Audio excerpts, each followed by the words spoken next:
for a university, open days and taster days, preparing for a university, support at a university, and living at a university. And then there are over 300 higher education institutions in the UK, and students are only able to pick from 5. So please think about the things at the bottom of the screen there.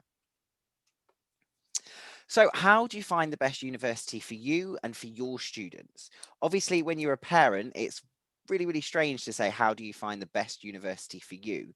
But it's going to be partly your decision as well. If you're not comfortable at a university when you're visiting one, your students will feel it. I know that for a fact. For when I went to one university, which I won't say the name of, I arrived with my mum as a bonny wee 19-year-old, and the first thing that my mum said was, I don't like it. And I ended up not going there. So I always take into account what my mum says. So many of your students probably will as well. So one really, really exciting thing that students have the opportunity to go to is open days. So open days are organised by universities to give students and you the chance to visit them and experience them firsthand. They're really good about helping make decisions about where people would like to study. It's an opportunity to see what university is like, and it's a fantastic opportunity to see if it feels right. I know Hannah and Kat will both agree with me on this. The feel of a university, each university is very different with their feel. Do you agree, ladies? Yeah, absolutely. Fantastic. And Shao, did you feel that as well when you went and viewed a few university? The feel and kind of the feeling you get from either visiting them virtually or talking to them? Yeah, definitely. I think the gut feeling is really important. If you're instantly uncomfortable, then you don't want to feel like that for the whole of your university life. Yeah, completely agree. And then it gives you the chance to speak to a wide variety of students to get their views on university. And I'm actually going to pick on Ross here because Ross has gone from being a student ambassador to being a member of staff. So when you were a student ambassador, and obviously you were speaking to quite a lot of people at open days, what was kind of your main importance when talking to them? To make sure that they got a sort of feel for what the university's like, to get that authentic understanding of what the student body is like and what it's like for their son or daughter when they, if they were to come to the university, what it would be like if they were a student there. Yeah, so it's all about making sure people feel right. And obviously in the current climate and the way that it's going at the moment, universities are doing a huge amount to make sure that you still have access to this through online 360 tours, virtual open days, and web platforms such as UniBuddy. They're fantastic resources where your students can really get a feel for how a university will feel when they actually go. The next one is taster days. So taster days are absolutely fantastic. They're very similar to open days in one way, such as you actually get to see the university and you get to meet the department. However, they usually focus on a specific course, subject, or department rather than presenting a whole overview of the university. So you kind of focus on the area that you want to be in. Taster days will give the prospects a better opportunity to see what the course is like by giving them a chance to try some of the course material. These days are also an opportunity to meet like-minded students thinking about studying the same sort of subject. Now, I know I've just talked about the current climate, but taster days have become so much more I can't say the word now, apologies. So much more accessible since we've actually gone into the lockdown. Because instead of your student having to travel from, say, Portsmouth all the way up to Lincoln to go to try an open day there, many of the open days are actually online. So students have the accessibility to try open days at universities all over the country to see what their lecturers are like and how they are taught. So I know the current climate has caused a lot of hassle for a lot of people, but this is one good thing that's come out of it. You can experience many open days at many universities, and it's also a great thing to put on your personal statement that you've tried open days, that you've really worked and you've looked into your subject. Virtual tours. So I know I've already mentioned these slightly already, but virtual tours, so many universities are offering them during the current times. They offered them before them as well, but they're heavily supported at the moment. Virtual tours are a brilliant sorting tool when weighing your options to view a campus or a university, because you can kind of view it before you have to go for an open day. And then virtual tours give you a really nice insight to a university. One thing that I will always say when we talk about virtual tours is be aware universities are going to show their best light. They're not going to show you behind the bins. That was very northern from me there. But just be aware of those sorts of things. They are going to be showing the university in the best light on the brightest, sunniest day. So just think about that when you do look at a virtual tour. And then summer schools. I'm going to open this up to every single person on the panel today to talk about summer schools, because I'm pretty sure all of us either have worked on a summer school or done a summer school. Just as an insight to what a summer school is, summer schools are usually residential programs that provide fantastic opportunities for students to consider a university as a viable option for their future. They get to experience it firsthand, usually by staying on campus, going to some lectures, and meeting university students. At the moment, lots of universities are offering virtual summer schools. So just be aware of those. Obviously, virtual summer schools, you don't go onto the campus, but you get to do a lot of learning online. And it's a great thing to put on your personal statement as well. And then summer schools are usually offered for students from years 10 to 13 and can be anywhere from 1 day to 1 week. I actually met a student a couple of years ago that did 3 summer schools in one summer, and she said it was absolutely great because she just finished one summer school, went to another summer school, finished another summer school, and she did it across the first 3 weeks of her summer. And she said it was absolutely amazing. Anyway, on to the panel. I'm just going to ask you guys what your thoughts on summer schools are, what your experiences of summer schools are, and did you ever attend a summer school when you were a student, and did that support you? So, Kat, can I ask you first? Yeah, so I didn't ever attend any summer schools. When I was at school, I didn't really know anything about them. So I think it's really important that we sort of highlight them to you, because they are really, really great at getting that sort of first-hand experience of university. So at Study Hire, we actually run a Girls in STEM residential, which is for female students in years 9 and 10, just to get a sort of taster on sort of STEM subjects at university. Obviously, this is going to be virtual this year. So we'll send you details on that if anyone is interested. And then Brooks do a really great series of summer schools as well. And I'll send the link to that as well in the follow-up email. But yeah, I think they're really, really useful, and they'll look great on a personal statement as well. So I definitely recommend taking a look into them. Hannah, would you like to go next? I know you were going to talk about your Girls in STEM. Well, Yeah. yours and Kat's Girls in STEM. Sorry, I apologise. No, that's Kat did a sterling job. Yes, residentials are a fantastic way for students to get a real feel for sort of university. They're quite a learning curve as well, people being away from home for the first time. Lots of people will experience university in a different light because they might have only heard stories, they might have seen it on sort of, dramas or televised things that might be a little bit fabricated. So it's quite nice for students to really see what a student's bedroom would look like and how it works in terms of their flats. And sometimes it can be a scary thought going to university, and a lot of students do feel that once they've had a residential, that they feel that all the worries that they did have aren't as big as they thought they were, and they do get generally quite excited about the thought about coming to university one day. Fantastic. And then Ross, have you ever been to a summer school? Did you do that sort of thing? I haven't to a summer school, but I did go to a taster day when I was looking at universities 5 years ago. So I've sort of partially the way there, but I've worked on many summer schools as part of Oxford Brookes, both the ones Study Hire run and the ones that Brookes run centrally. And they're a really good way for students in either their sixth form or in years 9 to 11 to actually experience what the university is like, and also makes friendships with people on the summer school. So people come on the summer school from across the county, across the country, and it's a really good way to build up friendship groups, because often at university, one of the biggest aspects is that moving away from home, having independence, making friends, etc. And those sort of skills of independence, being resilient, and many others are really good skills that students develop while on the summer schools, and can be very influential in building their confidence, so that when it does come to going to university at the time that happens, they feel a lot more confident about that process. And then Chow, that was absolutely fantastic. Thank you, Ross. And then Chow, did you ever go to a summer school? Did you look into summer schools at all? Yeah, I remember, I think I was in year 12. I actually applied for 2. One was for like 4 weeks doing a psychology summer school, and then the other was a short one for law. Because it was one of the Oxford colleges, so I was like, oh my gosh, like I have to go to this one. And it was absolutely amazing, like making friends and like just enjoying being independent, and like it made university not seem so scary. It was more kind of like an exciting new opportunity, the next chapter of your life, to just like immerse yourself within like the university environment. So I really enjoyed it, and I would really recommend summer schools in general because it's such a great opportunity.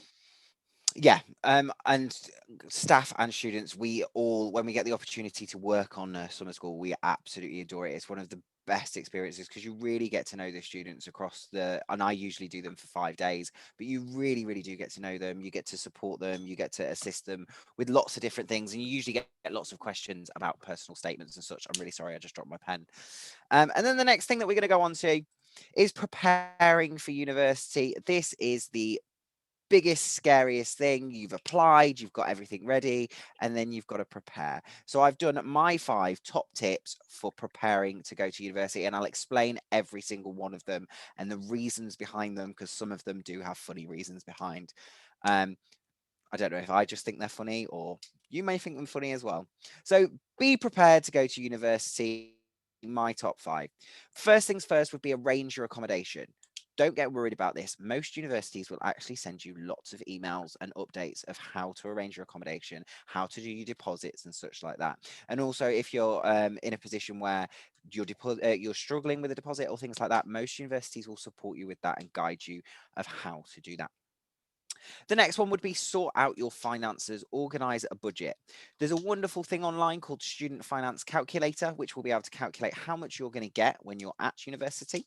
Um, and that's a great way to kind of figure out, once you've got your accommodation, you can figure out how much money you've got per week, and you can organize things such as your shopping budget or traveling home. Third one, I know it's quite a way down the list, but decide what to take. Make a list and only take what you need. So this is from personal experience. I took everything, including the kitchen sink, when I went to university. We we went in a people carrier. There was 3 people in the people carrier, and it was full. And when I say full, I mean it was absolutely rammed. And at Christmas, I ended up bringing 3 suitcases home because I had so much stuff with me. So think about it logically. One thing that I'd always suggest to take is obviously if you're, so this is a big thing from me. If you're going to sleep in halls that has a single bed, take a double quilt. And then anything else, just take a double quilt. Just because when you're sleeping in a single bed in halls, it's always nice to be that bit warmer. And I did that for all my 3 years at university, and it really, really works. And then other things, think about it. Are you going to need your rice cooker? Are you really going to need a slow cooker? Are they essential? Can you buy them when you're there? Another great one that my mum did was she actually did a food order delivery for the day that I arrived at university. So because it was a Sunday, no one else had food. At 5 p.m., my food delivery arrived, and I was the only person in my flat with food. So I ended up cooking my whole flat dinner, which leads me on to help them learn how to cook, because I knew how to cook spaghetti bolognese when I went to university, and that was it. And there's only so much spaghetti bolognese you can eat. So literally give them a few different recipes or write them down. A week in, I rang my mum and I was like, Mum, I've eaten spaghetti bolognese for 5 days. What do I do? And she was like, cook something else. And I was like, I don't know how. She was like, buy some burgers. Mind, one thing I do have to tell you is I lived on my own for 6 months before I went to university, so I don't know how I survived there.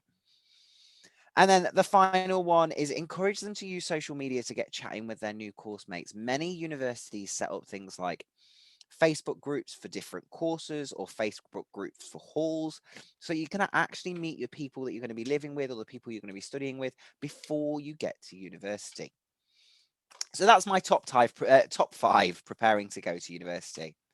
The next one is being prepared to arrive at university. Sorry, I do like my countdowns. So the first one is register with a GP. Usually, if you're living in the halls of residence, you'll do this on your first day or your second day, and they'll give you information for that. Know where your local supermarket is. This is really important. So figure out where your local supermarket is. What do you like? Are you a Waitrose shopper? Are you going to go and spend the money at Waitrose, or are you more of a Aldi or Lidl shopper? So figure those out. Figure how far they are away. Which leads on to look at the best way of getting around. Think about it. Can you walk? Can you cycle? Do you need to get a bus? Do you need to get a train, or do you need to get a taxi? Remember, you're going to be on a budget, which leads me to the next one. Stick to your budget. You've budgeted for a reason. You don't want to get to Christmas and be living off Funny story, this is what I did in my first year. You don't want to be living off different coloured mashed potato because all you have in your cupboard is potatoes and food colouring. And then you have to call your parents and be like, sorry, random stories from me. Stick to your budget. And then the last one is learn your local area, because there may be things that you can do for free that won't take up money. I know everybody says, let's go bowling, let's go to the cinema in the first week of university, but learning the local area, there might be beautiful parks or areas that you can go to completely for free. Guys, how do you feel about my preparing when you arrive top 5? Is there anything you think you'd like to add? In terms of learning the local area, what I did was do a bus tour of Oxford, and that was a good way to sort of get to know your flatmates as well as learning the local area, and it was fun. That's really clever. That's really, really clever. I didn't ever think about it. So look at local bus tours as well. Ross, have you got anything to add on that one? Can you think of any prepared when you arrive? Yeah, I can think of one that was very important that I basically made the change at the very last minute, and that's set up a student bank account, because it's very, very good to have your own bank account when the student finance comes in. When I first started, I had it organised so it goes to my dad's account, and that is not a good idea. I would recommend having it in your own student account. Lots of banks and building societies offer student bank accounts, in particular Nationwide and Santander are particularly good because they offer you some perks like free overdraft, and also they give things like free rail card if you get sort of submit the application by a certain date. So do look out for the different banks and building societies. But getting a student bank account is really good, and that really helps students to stick to their. But it certainly helped me stick to my budget, and that's what I would recommend. Don't go into your overdraft. That's one other tip. If you get a student bank account, but don't go into the overdraft. The overdrafts can be very dangerous. Anyway, now we're going to move on to support at university. From my point of view, I'm a student. I'm an ex-student that is dyslexic, dyspraxic, and has ADHD. So when I kind of arrived at university, the big one for me was all about how am I going to write these essays, these 4,000 word essays? Is there support available? What happens? I've moved over 200 miles away from my family. What happens if I get upset? What am I going to do? What happens if I run out of money? What happens if I need to talk to somebody? So student services, most universities and colleges that offer higher education have something called student services. Some are often called student support services, but they're all around the student kind of area. Many of these departments offer advice, support for students who want it. They support students from all backgrounds and there's no discrimination. And they can help students with all sorts of different issues, such as student finance support, accommodation support, disability advisory service. So this can test for things such as dyslexia, dyspraxia, things like that. But they can also support students with many different disabilities, discovering which bursaries or hardship funds are available and which ones may be available to you as well, and then accessing counselling and other emotional support networks.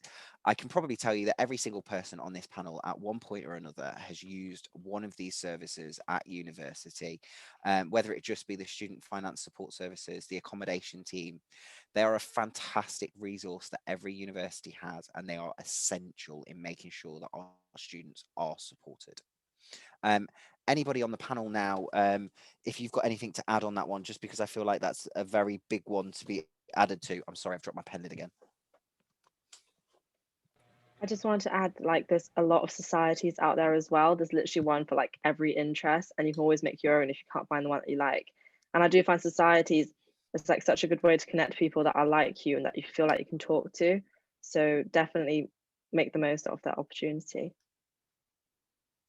Yeah, no, that's fantastic. That's a really good one that I haven't actually mentioned on here as well. But that's one thing. The next thing I'm going to talk about is academic support, and this is kind of where I'm going to end off before I speak to Xiao about some questions that I personally have. So academic support, this is within your department usually. So if a student thinks their personal circumstances might affect their academic achievement, it's a good idea to talk to their course tutor. Course tutors are personal within the course to them, and everybody will have a personal course tutor. It's really good to talk to them about the situation. They're very, very understanding. They understand that life happens. So when I was in my first year of university, I actually fell over and broke my kneecap. And my lecturer, who was called Nick, was absolutely fantastic. He was brilliant. He actually moved 2 of my exams so that I could recover and get better. Tutors are able to manage, help support in managing your workload, and if necessary, they're able to explain rules about things like extenuating circumstances to support in moving assignments and such. If your student prefers, they can ask student services advisor, so in the student services that we talked previously, and they can speak to the course tutor on their behalf. There's lots of support available at university. Okay, so this is where I'm going to end. I'm going to see, I've got a lot of links to give to Hannah and Kat, which they will be able to send out to you following up from this. I was going to do a page, but I just thought that it's a lot easier for me to send it to them and then they can send it out to you. What I'm going to do now is I'm just going to have like a 2-minute talk. Is that all right, Hannah? Yep, I'm just going to have a 2-minute talk with Shao and Ross. I messed up yours and Ross's name then. Just about kind of like students and the support and if they accessed support when they were at university. So first question is kind of open to the whole panel. And what support did you use when you were at university, if you don't mind me asking? And how did you find them supportive, whether it be your academic tutor or the student services support? I used so each department at Oxford Brookes, each faculty, so all the courses they put into faculties have student support coordinators, and I used to go to my student support coordinator on a very regular basis, actually, particularly in first year, for things like choosing modules, any sort of worries about assignments, or even just general concerns. They even had like a wellbeing drop-in clinic, and they used to play like board games and talk to you and just sort of try and reassure you, because I do have quite high levels of anxiety, and particularly when I first started, being away from home and lots of other things meant that I needed a lot of support, and I found student support coordinators were fantastic at providing that support, and I felt a lot more reassured and confident as the months and weeks went on after that. Shao? Yeah, I've actually used pretty much all of the services that you listed. So I had quite a huge like denial of like my mental health issues, and then I went to wellbeing, and they really had me like clarify exactly what was going on, because sometimes when you're so used to like just getting by, when you're at university, you really have to force yourself to reflect, like, you know, do I need help? If I need help, should I ask for it? And I used to be quite scared at asking the tutors in case they thought I was like stupid for not knowing something. But when you actually speak to them, they're the most lovely, like supportive people, and they really do care about your well-being. Which is, I think, is such a good thing about university, because I feel like at schools, sometimes the teachers don't have their undivided attention, but then when you make an appointment with a tutor, they really do care about you. They want to know like what's going on in your life. And also Brookes, before COVID, we had like support dogs that would come in, and we could just go and see them, and like it was so great. Well, yeah, we have those at Reading. They're really, really cute. So yeah, just talking about tutors, I remember in my third year when I was writing my dissertation, which if anybody doesn't know, a dissertation is usually a 10,000 word essay that is on a subject of your choice. It can be in lots of different forms, but the way that I did it was a 10,000 word essay. And part of it was the analysis, and I just got really, really stuck. And I was in the library and I was working, and I emailed my tutor and I said, I don't think I can do this. And he said, come and speak to me tomorrow. I walked into his office and he said, what's going on? And I'd spoken to my tutor many, many times. I'd never got upset with him. And I just burst into tears and I was like, and he turned around and went, sit down, let's have a cup of tea, let's talk through it. And I left, and I actually finished my dissertation within that week because he'd cleared it up so much for me that I actually knew where I was going with it. So your tutors are really, really supportive, and they are a brilliant bunch of people. What I'm going to do now, I'm sure there is a lot of questions that have come in. Has there been, Hannah? Cool. What I'm going to do is I'm going to pass over to Ross, because we are going to answer the questions in the end. I'm also going to just turn my camera off for a second as well. But Ross, over to you. Thank you very much, Pete. So building upon what we've heard so far, I'm going to now talk to you a little bit about the application process for university. But just before I do that, I'm just going to make sure that the presentation is full screen.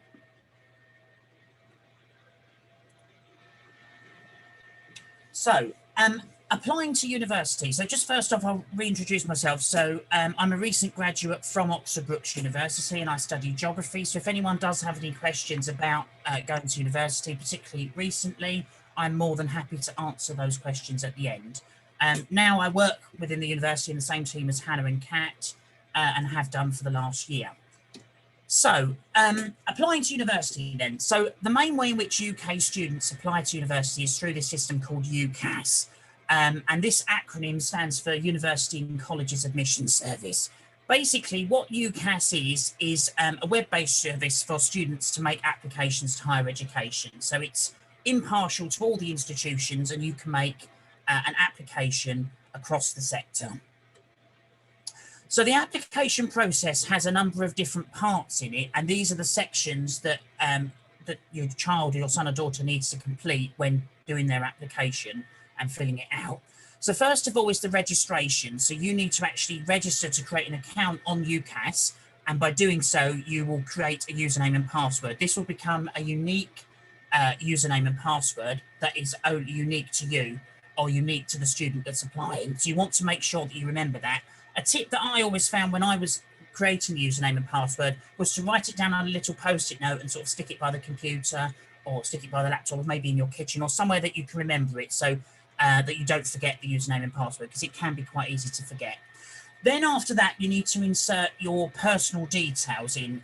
So this would be the student's name, their current address.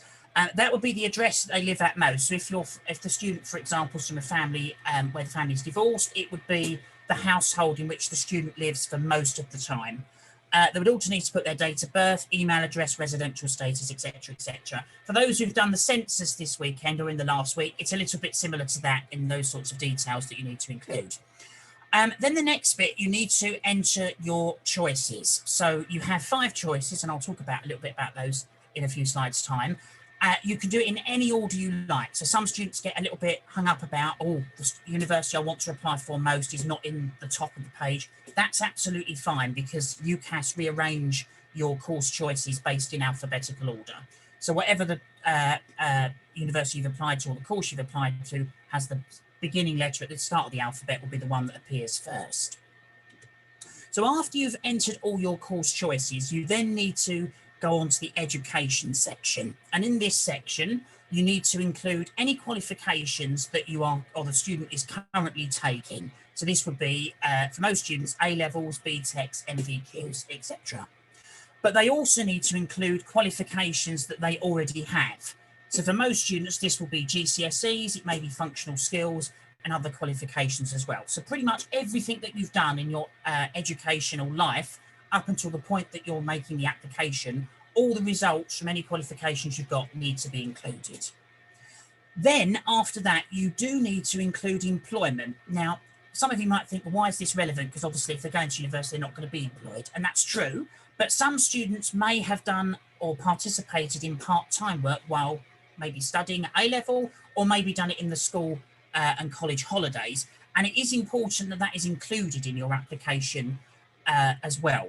But it's important to note the distinction if there's a role that they've done that's unpaid, so for example voluntary work, which quite a lot of students might do maybe in the holidays, that will be the bits that are included in the personal statement, and I'll be talking about the personal statement shortly. So it's only employment, so only things that have been paid. So let's say, for example, you've got a job, or your son or daughter's got a job at a supermarket at the weekends. You would put, let's say, Sainsbury's or Tesco and the role that they do at that supermarket. That needs to be included in the UCAS application. Then you will include a personal statement. Now, I'll be talking about this in a lot more detail, but essentially a personal statement is a written-based application that is like a supporting document. So when you apply for a job, as many of you are probably aware, you have to do a CV and then normally a covering letter. The personal statement's a bit like a covering letter. It's a supporting document showcasing why you're applying.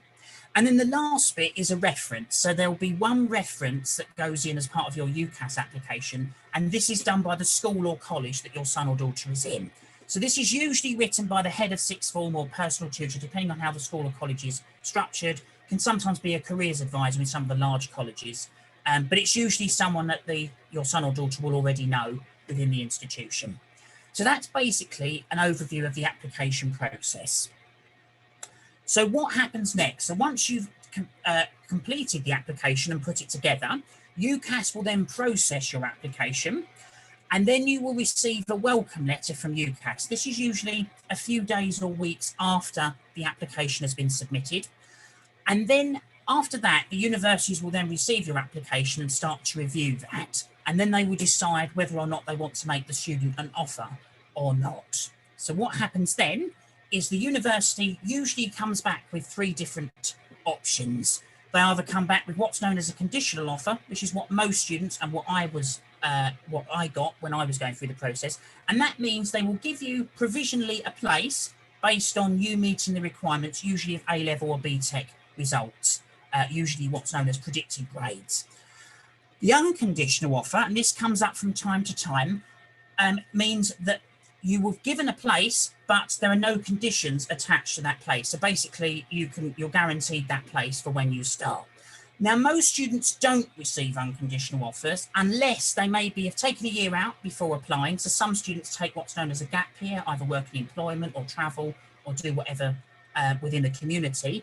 And then they apply later, in which case they would have probably got their results. So therefore, universities will know what the current qualifications they possess. But there are other instances where students may receive an unconditional offer. But for most students, the likely result that they will get is a conditional offer. That will be what happens when the universities reply to them. The other option will be a rejection. Now, this only normally happens if your grades are significantly different to what the university is asking for its entry requirements, or maybe for a specific reason, like, for example, the course is full and they can't take any more students. But most students usually get that top option, which is known as the conditional offer. So that's the one I would be looking out for. Then it's down to your son or daughter to reply on UCAS to the options they have received.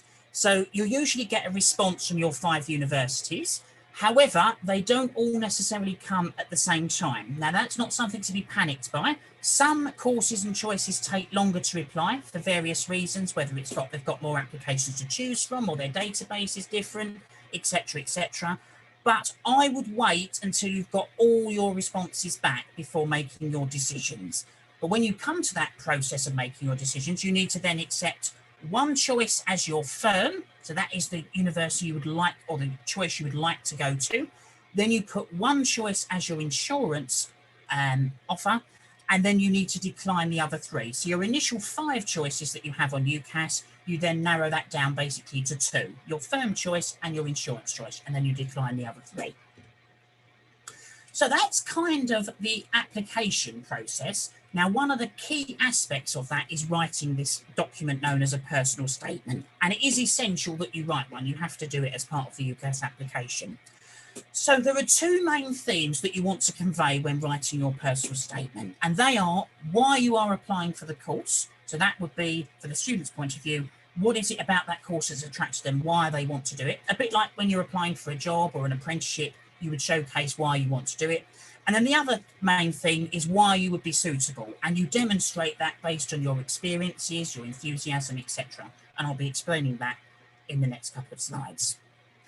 So the structure of a personal statement then, it's between 1,000 and 4,000 characters. That's not to be confused with 1,000 or 4,000 words. Characters is usually less. So in total, that's about 47 lines. So it's about a page in length. It's important to note, to be careful of sort of some of the, this might sound obvious, but you'll be surprised a lot of students do actually make these mistakes. So it's important that spelling, punctuation, and grammar is correct. And it's good to get proofreaders to have a look at that, either family, teachers, friends, etc., before submitting it, to just check and iron out any errors that may be in there.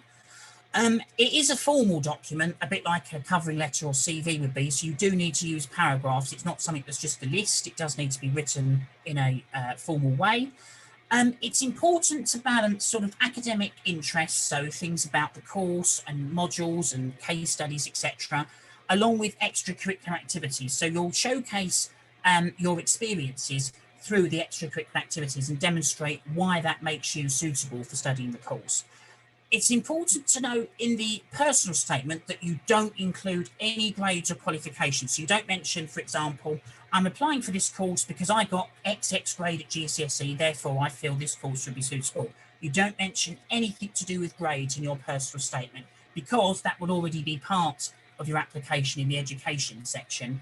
And also your teachers and heads of sixth forms, etc., will be referring to the grades that your son or daughter's got in the application anyway. So you don't need to include grades or qualifications in the personal statement bit. What I recommend, and what a lot of people say, is write it out in Microsoft Word and save it in lots of places, either pen drives, databases, on the hard drive, etc. But when you're ready, then you can cut and paste it into UCAS, because the actual UCAS page, when you set it up and get your username and password, etc., it's a little box, a bit like if you were submitting an application for a job online. It's just a little text box which you copy and paste the personal statement in. And often, if you were to actually try and draft it on the UCAS application, often it doesn't save. So it's always good to write it in Word first, or another sort of database, and then cut and paste it when you're ready, once you've sort of read over it and proofread it and checked through everything to make sure it makes sense. So what to include in the personal statement? So there are a number of different things you want to include and talk about. It can be quite difficult starting off, but what I would say is start off with bullet points, so ideas that you maybe want to talk about. So these can be things like analysis of a particular topic or theme that you're interested in with the subject. It could be something that you've read either in the media, it could be a book that you've read, a journal article, something that you've seen that you think is really interesting. Maybe future career ambitions. So often for a lot of students, the reason why they're applying for the particular course that they're doing is that they want to go onto a particular career trajectory later on, and that course will help facilitate them in that direction. And you can also talk about personal experiences as well. So things maybe like field work, or things that maybe you've done in school, like controlled assessment or practical work, etc. All of those will feed in to your personal experiences. And then you want to reflect upon those experiences to showcase why you would be a suitable student for that course. So what is it about your experiences and your what you've done at school so far that makes you suitable for that course? So you want to kind of showcase your personality and attributes and why you would be a good student. Why should the university take your son and daughter? So the three themes that I would say that should sort of feature throughout the whole personal statement is enthusiasm. So enthusiasm for the course, enthusiasm for the topic that they want to study, a passion about the subject. So they're sort of motivated to actually want to do it for 3 or 4 years, because at university, unlike school or college, you normally only do 1 or 2 subjects and you study those subjects for 3 or 4 years. So if the student gets into a course and after 6 months realizes actually that's not the right program for them, it can be quite difficult to sort of change over. It's not like school where you sort of dip between lots of different subjects. So you want to make sure that that course is right for you. So demonstrating that you've got that motivation to want to succeed on that program is really important.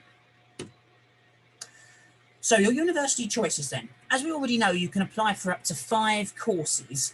So you can see here lots of different universities. When I say courses, that isn't actually the 5 universities. You can apply for 2 different courses at the same university within your UCAS application. That is acceptable. But most students generally on the whole apply for 5 different universities and generally the same course at those universities. I'm going to ask a student ambassador now actually how she found the UCAS application process. Did she apply for more than 1 university, or did she apply for the same course across 5 institutions? So I'm going to hand over to the student ambassador. Yeah, so I applied for 5 different universities, but it was the same course for all of them.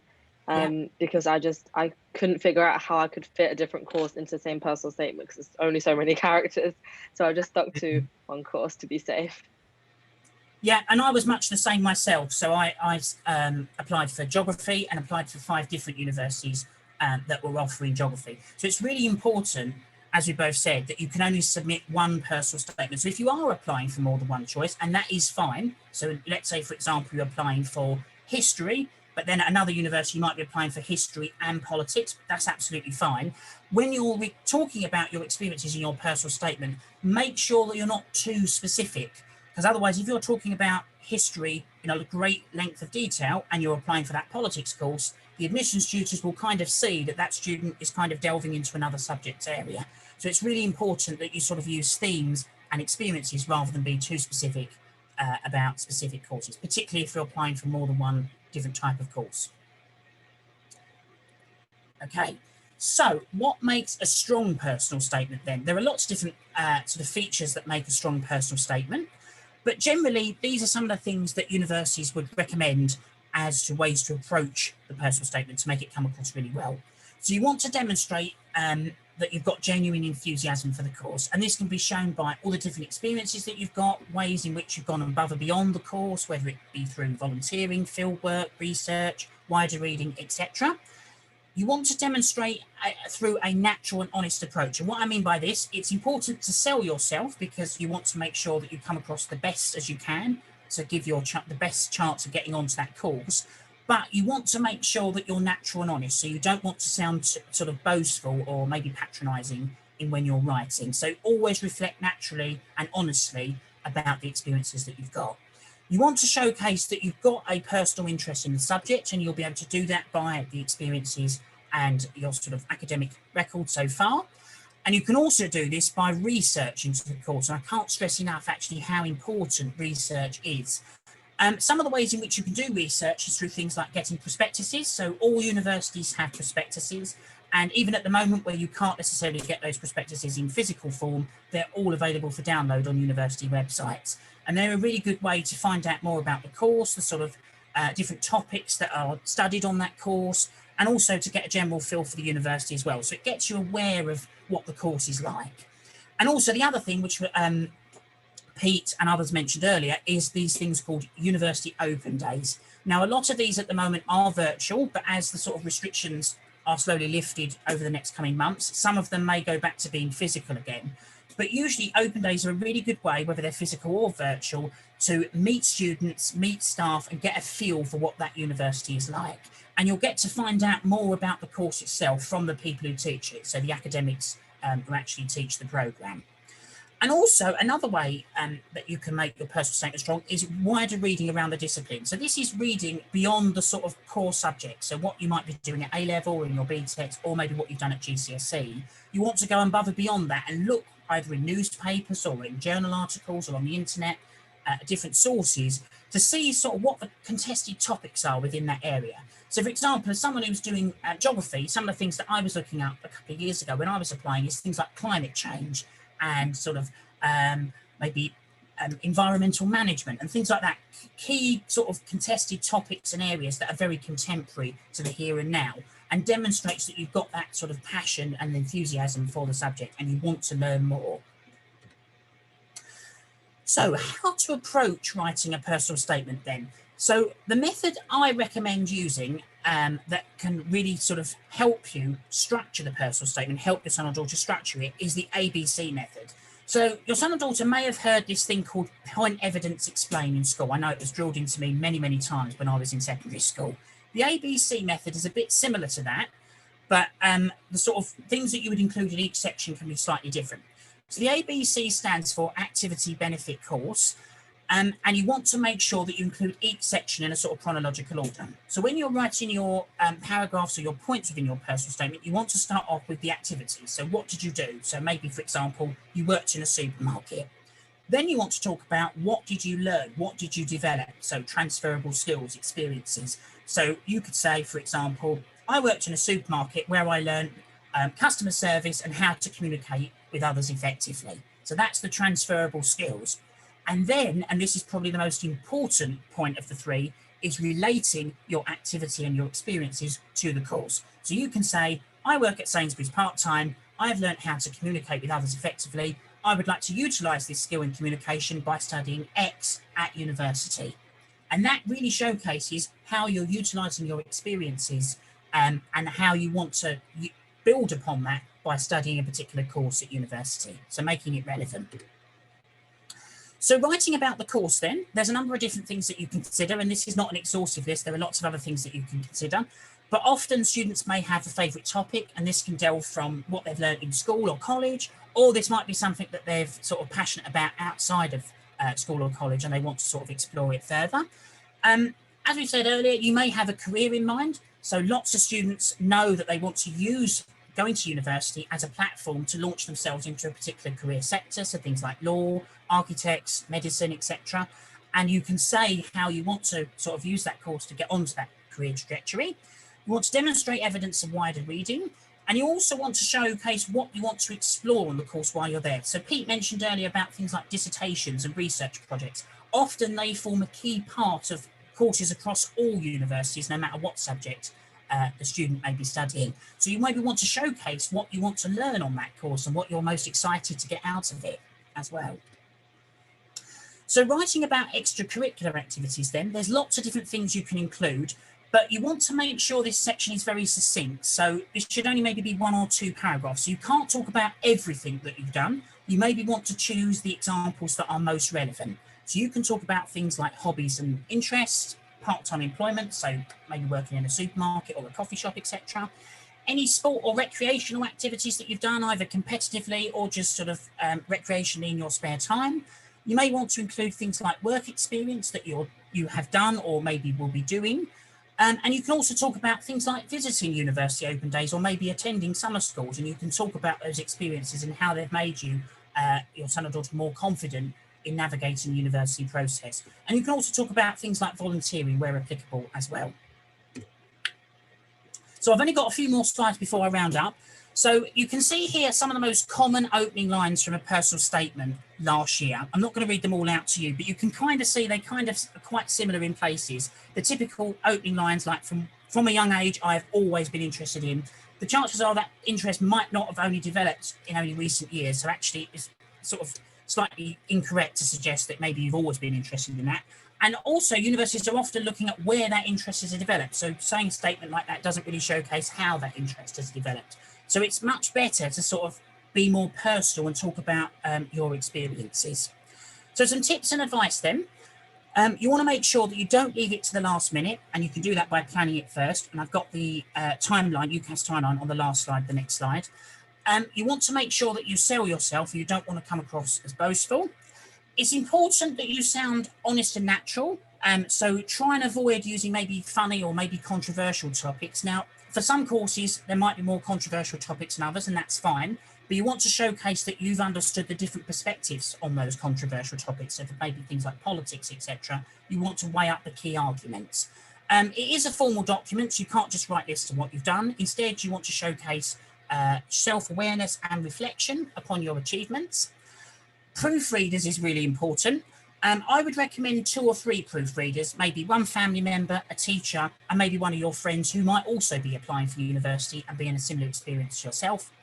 And also, it's really important that you don't plagiarise other statements. So plagiarism is where you copy and lift text from other people's or existing personal statements and other literature.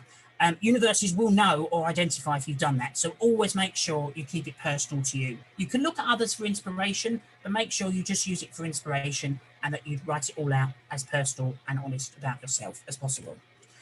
So the last slide then is the UCAS timeline. So I've used these dates, which will be the UCAS timeline for the upcoming year, but these dates don't generally change from year on year. So the whole process takes about 9 months. So in the summertime, of usually when they're in year 12 or the lower 6th, they would register with UCAS. So that's that application process, setting up your account, etc. Then towards the latter part of the summer, you want to start draft writing your personal statement through sort of maybe bullet pointing what you want to include, and then maybe start putting paragraphs together. And then you'll probably get that finalised with your personal tutor or head of sixth form in the autumn when you go back to school or college. Then deadlines, it's important to be aware of the overall deadlines. So some deadlines are a little bit earlier. So if you're applying to either Oxford or Cambridge University, the deadline is the 15th of October. And also for any medicine or veterinary science courses across any university, the deadline is also the 15th of October. And that date doesn't normally change year on year. And then the other deadline to be aware of is the one on the 15th of January. So that is the overall UCAS deadline for all courses in the UK.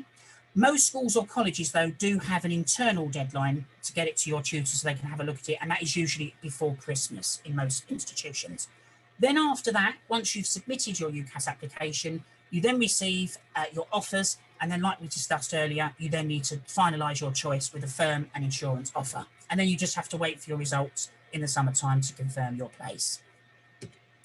So that's kind of it from me. That's kind of a sort of overview of the application process. I hope you found that useful, and I'm happy to answer any questions in the chat.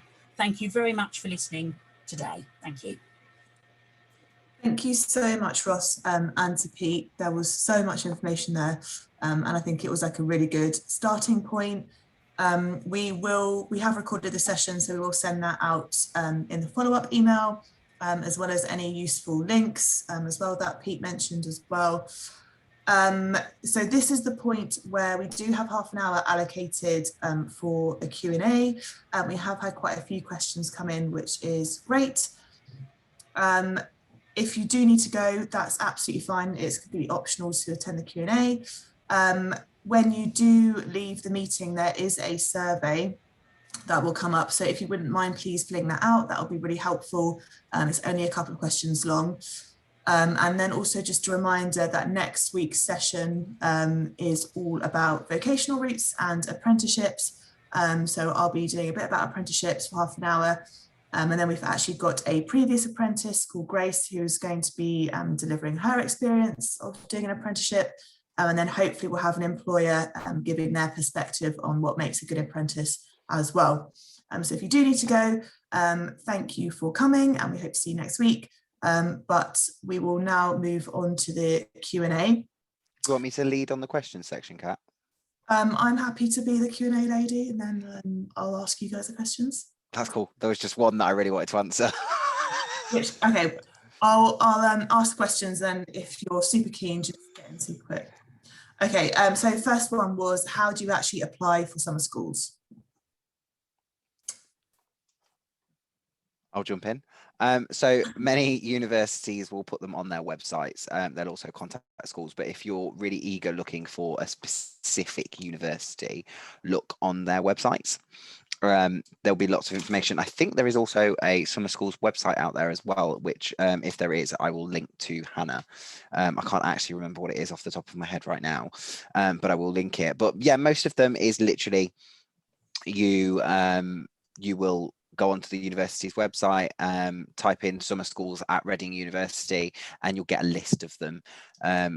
Usually, and it will tell you lots of different ones. Obviously, make sure it's for the current year. All websites have dedicated areas for those summer schools. Anybody else got anything for those? Cool. Okay, great. Next one was, my son has high functioning autism. How can universities support him both in applying and attending? He would like to go to a local university so that he can live at home. Is this possible? So this is the one that I really wanted to answer, because I've currently just been supporting a young lady with ASD.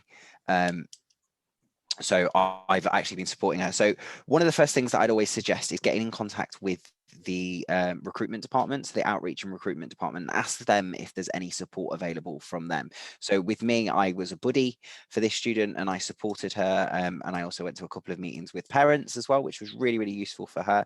I was also able to put them in contact with our disabilities advisory service, and so we've kind of done all of the application process now, and I've shared quite a lot of presentations and things that we have, and been able to give quite a lot of advice to her. And now I've been able to pass her on to our disability advisory service, who have started everything rolling for her to come, which has been great. So they've started introducing her to things like her tutors. She's already had a 360 tour ready for September.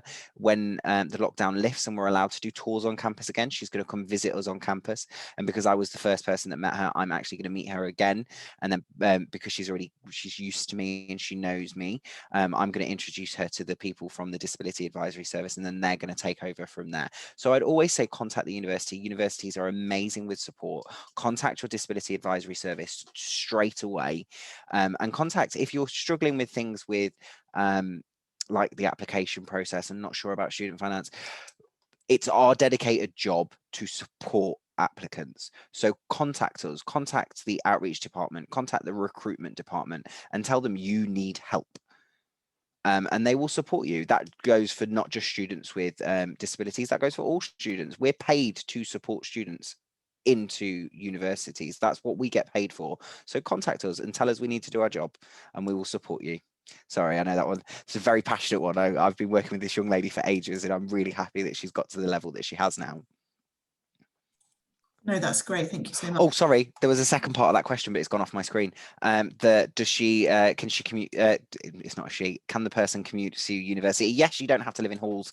They can commute to university. With this student, she's actually going to commute to university. And one of the things that we have done is, because we have transport that goes onto campus, we've given her all the links and stuff, and she's going to do a couple of test runs now with her parents, so she knows the route for her to take, so she's not intimidated by it, which is a really great idea for her. Sorry, Hannah. I just wanted to add that to what Pete just said, absolutely. So you do not have to move away to go to university, but there is also a benefit to looking into your local colleges, because lots of universities do university courses at a college. This is the reason that they do this, is that it allows people from different parts that they don't want to travel, they can actually do the degree at the college. It's exactly the same. You get the same level of qualification, and it just means that some people, whether it is for disabilities, whether it is for work reasons or maybe childcare reasons, you might want to just stay local. But so, for example, Oxford Brookes has many different university courses at local colleges, like at Swindon, Bridgewater. So it all and Oxford City College. So do look at local colleges as well for university degrees. Perfect. Thank you so much. One of the other questions was actually about commuting as well. So I think we have covered that now. So I'll move on to the next one, which is, if you are in employment when you're applying to university, will that create a better impression? Can I go on that one? Yeah, go on So then, first. When I was applying to university, I actually applied late, and I was in employment. I wasn't in employment in the area that I was going into, but I was able to use my transferable skills on my personal statement. So things like I'm able to manage time, I'm responsible, on my personal statement for me to go into the course. If you're going into the course and you're already working within the area that you're going to be studying, that's always going to be really good. The relevance of that and the skills that you've learned whilst doing that. For example, if you are if you're a care worker currently and you're going to study a nursing degree, you've got transferable skills there that you'll be able to show that you're going to be going to do those sorts of things. So they are really, really useful. Ross, did you have something to say on that one? You've kind of basically said it, but I would say it does give you, there's no harm in including employment, and all the employment you can get, the better. But I mean, you don't have to include it if you don't want to. So a lot of students and parents I work with often say, well, my son or daughter doesn't have any employment. Is that a problem? The answer is no, because obviously if they're going to university, they've been in college, that's their full-time commitment, so that's absolutely fine. But any sort of, even if it's small experiences, so for example, in school, I did a 2-week work experience, even that is very good to include within your personal statement, even if you haven't maybe worked part-time for whatever reason. Even work experience of volunteering does count. Yeah, I was going to say the same thing. I did a lot of work experience, and you can also do a lot of work experience while you're at university as well. So if there's a particular sort of career that you want to go into that requires a certain level of like work experience, then it's a great idea to do it at university. But again, I think with the sort of, if you're planning to do a course where you're sort of working with people or animals, I think that's typically where they would sort of expect you to have some sort of work experience, particularly in like medical courses. So that's something worth looking into as well. I don't know, Shao, if you had any work experience when you were applying to university? Yeah, so I had a few like Christmas temp jobs when after I turned 16. So that was a really good way to show them that I could cope with managing my own time at university, because there's not much structure as it would normally have at school. So that hopefully that was a bonus for them. Cool, thank you.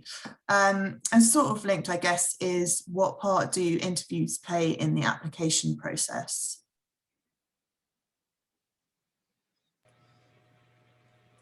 I actually didn't have any interviews, so I can't answer that. Ross? Yeah, kind of the same. I wanted to sort of follow on from that. Actually, it's a good question to ask, but a lot of universities don't actually interview for courses. Oh, it depends on the course. So, for example, for things like nursing, healthcare courses, often most universities will have to interview because they need to know about your professional requirements and other things that you need for the course as well. But often for most courses, like I didn't have to go through any interviews to apply, thank goodness, because I don't think I would have done very well. But I didn't have to apply for any interviews when I went to university. Some universities do. So Oxford and Cambridge and Durham, except they do have for all courses. But that they sort of buck the national trend. Most universities, I don't know about Reading, but I know Oxford Brookes, other than healthcare, we don't really do interviews for any of the courses. Hannah? I was just going to say that if you are going to be called for an interview, that I would recommend getting in touch with your teacher, well, your child or young person's teachers, because there might be an opportunity where people like us come into the school and we do practice interviews with people, just to give them a little bit of an example of how to present themselves, etc. So, you know, it is worth definitely asking your school what they have on offer and are they able to support you with the interview practice and processes. Cool, thank you. Pete, do you have something to say? So I actually was interviewed. So I did a theatre degree. So part of me going to university was an audition, then an interview. But the interview I found, especially for the arts sorts of degrees, are usually quite laid back, and they ask you a lot about, it's very similar to a personal statement. They're asking about your interests and kind of why you're going into this and where do you see yourself in the future. So mine was really relaxed, really nice, really chilled. And it was quite fun, and it was after the audition as well. So quite a lot of the nerves were out of the way by the time I'd done the audition. So the actual interview was just a really nice process. Cool, that's good to know, thank you. Just quickly, one last thing, sorry, Yeah. is that most people who are being interviewed, they are not interviewing you to catch you out. So it is just to see your abilities and to sort of see how you conduct yourself. So it's not a fact of them trying to just catch you out on a few questions. Like Pete says, it will usually be quite a nice natural process. Although, can I add one thing? Don't add too much to your personal statement, as in don't lie on your personal statement, because they may say, oh, you've previously worked with Disney in America for 6 months. How was that? And you're like, I went to Disney on holiday for a week. That's a good tip. I mean, all through life, I think that is very relevant. Not that I did that, by the way. Just an example. We believe you. Okay, when should students start to look at universities? So one person is saying their child is in year 9 at the moment. So when should they start thinking about it? Do you mind if I step in? So if the students, my personal opinion, and this is a personal opinion, this isn't my university's opinion, this is my opinion. If the student is interested, let them look. From year 9, if it is a good time to kind of start getting them to look, because it can help influence their GCSE decisions and then follow on to their A-level decisions. But if they're not interested in year 9, don't force it on them. Because the problem is when you force something on somebody, it means they're just not going to like it and they're going to go against it straight away. But if they're interested and they're thinking about their decisions for GCSEs, you could say to them, okay, well, if you're going to do your GCSEs, what about a university? So what would you like to study at university? And you can kind of guide them into it that way. Don't force them into it. And also quite a lot of universities will run things like passport days that schools will be involved in, where it's their first kind of look at a university for most students. Sorry, Hannah. No, I was just going to say that it's never, well, that when you're looking at open days, some dates do clash. So it's quite a good idea to maybe do them a little bit beforehand in the few years to come, so that you don't, say if you wanted to go to University of Reading and Bristol UE and they happen to be at the same day, it would be unfortunate about that. So it would be quite good to do that maybe the year before and to get a slight, you know, it's a great way to look at the cities as well. So I think looking at them early is a positive as well. So Great, thank you. We have a question about accommodation, asking if you can choose where you stay at university. So I don't know if we want to have an answer from maybe Ross or Pete, and then maybe going on to Shao, sort of asking about what your personal living situation is. So I think Ross wants to go. Yeah, so accommodation can be really important, particularly for those moving away from home. So there's a range of different accommodation available, and students spend a lot of time worrying about this, and often they over worry a little bit too much with accommodation. So many students in the first year when they go to university live in the halls of residence, often which is managed by that university, but some are managed by external companies like Unite Students, which is like sort of housing association. But those are often like flats made up of like 6 students per flat, and then there's like 700 students, etc., in that whole halls of residence across the site. But in terms of accommodation, often you would look for it after you've made the applications. When I was on that timeline, the very last slide I delivered, often once you get to the January and you've made that submission, then you can start looking for accommodation after that. And you can have a look when you're at university open days, either virtually or in person. Often they do accommodation tours. The student ambassadors will take you around and show you where they live, etc. And you can ask them questions about their living experiences, etc., to help make you your overall choice. And also there's accommodation after first year as well. So some universities, including Oxford Brookes, offer accommodation for all years for continuing students as well. So some students sort of worry that they need to be looking for second year accommodation the week after they've moved in first year. That's absolutely not the case. You don't need to worry too much when you first move in. You might want to start looking in the spring of when you're finishing your first year, but you don't need to start looking years and years in advance. Great, thank you. Pete? I was the first person to do it. So one of the things that I would suggest, sorry, can you choose where you stay? So most universities do like an option system. So they'll have lots of different halls and you'll do first choice, second choice, third choice, fourth choice, and fifth choice. Do you want to know my biggest tip as from working in an accommodation service at a university? Put your first choice second and your second, and your put your first choice second. So your first choice should be one that you wouldn't mind living in, but your second choice is your actual first choice, because most universities will go off of your second choice unless you have a reason to go into your first choice, such as a disability. And that's just working from a few different universities. When you do that, most universities will pick your second choice because the first choice is usually quite hard to get everybody into their first choice. Does that make sense? Yes, so definitely a handy tip to have. Thank you. So yeah, Shao, I don't know if you wanted to add anything, sort of how you chose your accommodation if you are living at university. Yeah, so I actually recently just moved home, but I feel like I only had that opportunity because my accommodation was managed by Brooks Lettings. So we had the option to finish a contract early, whereas a lot of private landlords might not let you do that. So I think a lot of university students would like to live with their friends. I didn't really mind. I just wanted a place to stay, and because of COVID, I wanted to get out if I needed to. So that was quite convenient for me. And I think this might be a little bit pessimistic, but you won't always be friends with the people you meet in first year. So it's really important to just choose where you might be happy anyway, even by yourself. Gotta love your freshers friends.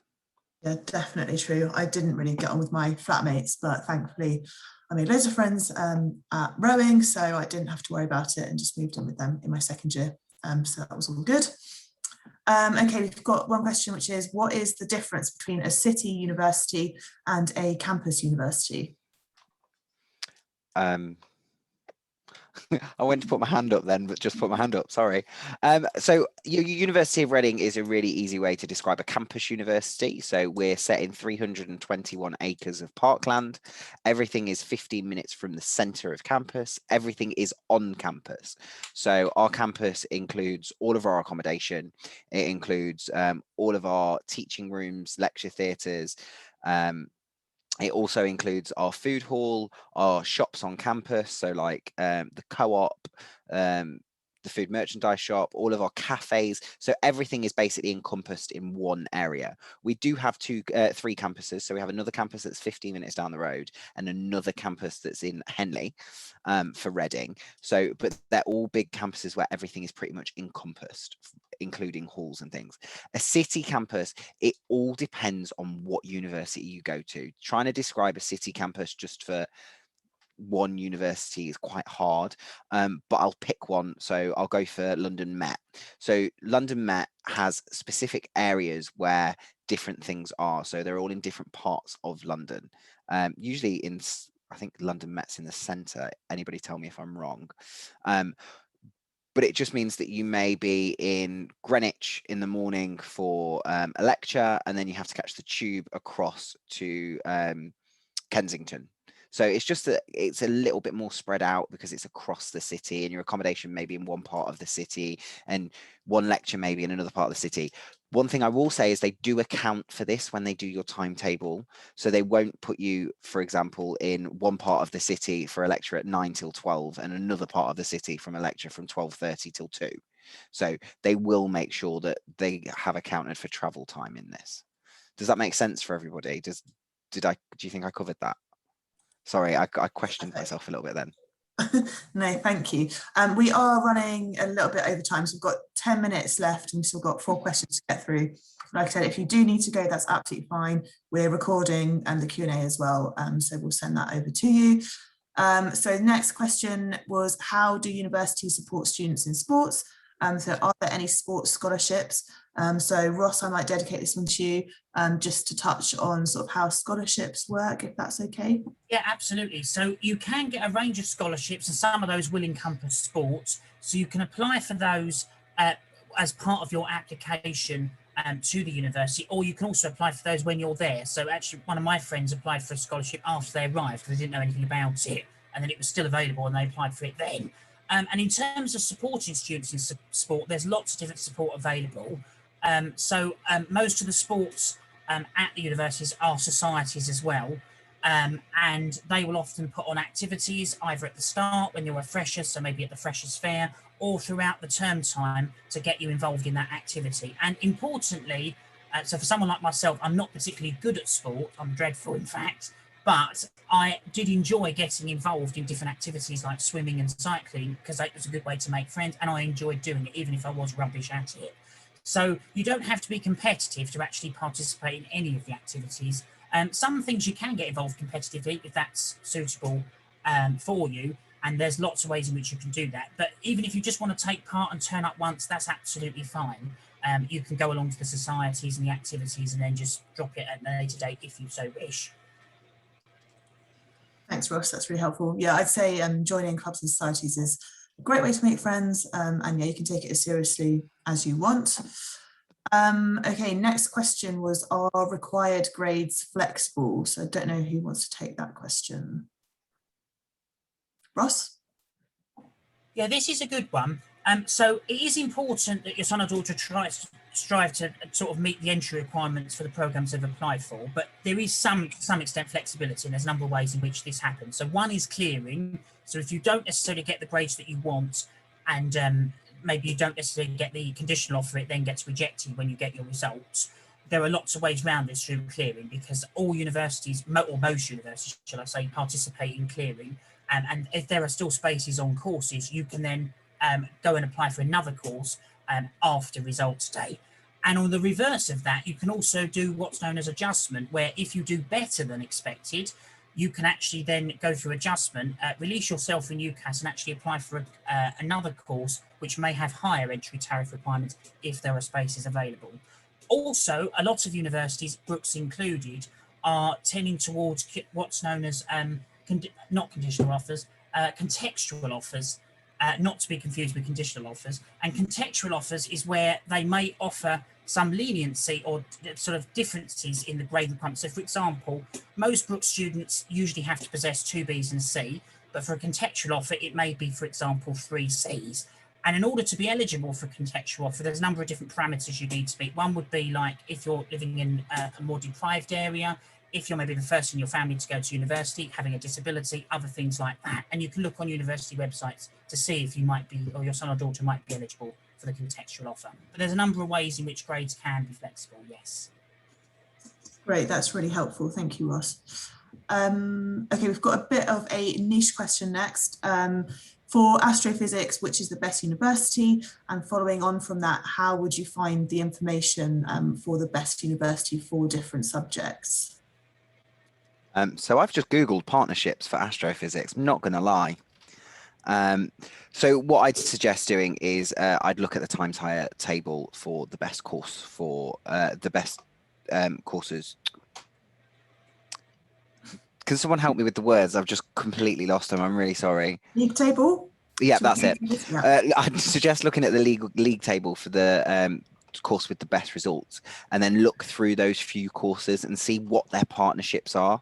Unfortunately, I'm doing a quick Google now. I can't actually find it, but I'd have a look and see what partnerships that universities offer.